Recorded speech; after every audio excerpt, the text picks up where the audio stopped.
went to Australia last winter and we spent a couple weeks there with the intention of getting inspired. Brekkie is a really big thing over there, and since we're brunch, we wanted to kind of bring those inspirations back.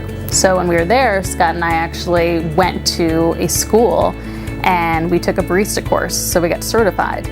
It's a lot to do beverages correctly, so we take the approach here the same way that our food is made by our awesome chefs. We need someone to make our beverages in the same manner. We need a professional in the barista section as a barista, you know.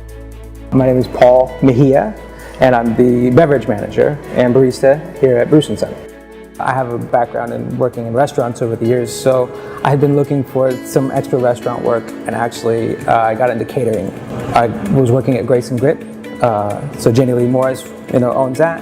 And a couple shifts in, I had been bartending there, and she said, "Do you want to come roast coffee at Northforker Roasting Company?" So that started me off on that, and then it was just a couple years of just inundated with coffee. When it came time for me to move on from that, I let them know here, and they asked me to come on board and take over the beverage program. I have to come up with drink ideas. I have to keep it seasonal, just like the menu changes with the seasons, the drinks have to change with the seasons. All right, let's go make some lattes.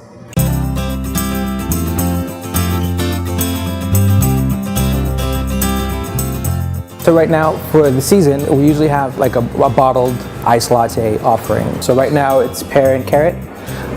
So the carrots are still in season. Most people would be thinking apples, so we always try and think a little off center, so I went with pear.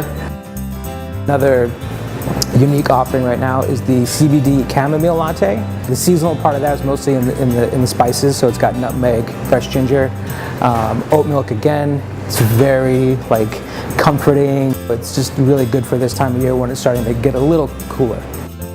But sometimes people just want their normal cappuccino, latte, and you want to make sure that you're still taking care of the product. It's got a nice layer of foam to coffee ratio here. This is what I'd be looking for.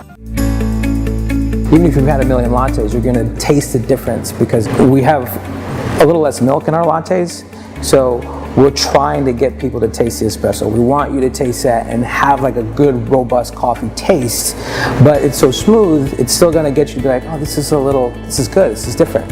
It's changed the game in that respect because this is his passion and this is what he's doing every day. It's this sort of moment of surprise where they're tasting it and they come here expecting something to taste good. So when you can kind of have that moment of they know the food is going to taste good, and then to have a really good beverage on top of it, it's just sort of like that, I guess, the icing, and it does feel good. It feels really good to have somebody taste something that you made, especially if you created it from nothing, from the bottom up, and then they enjoy it. It's very gratifying.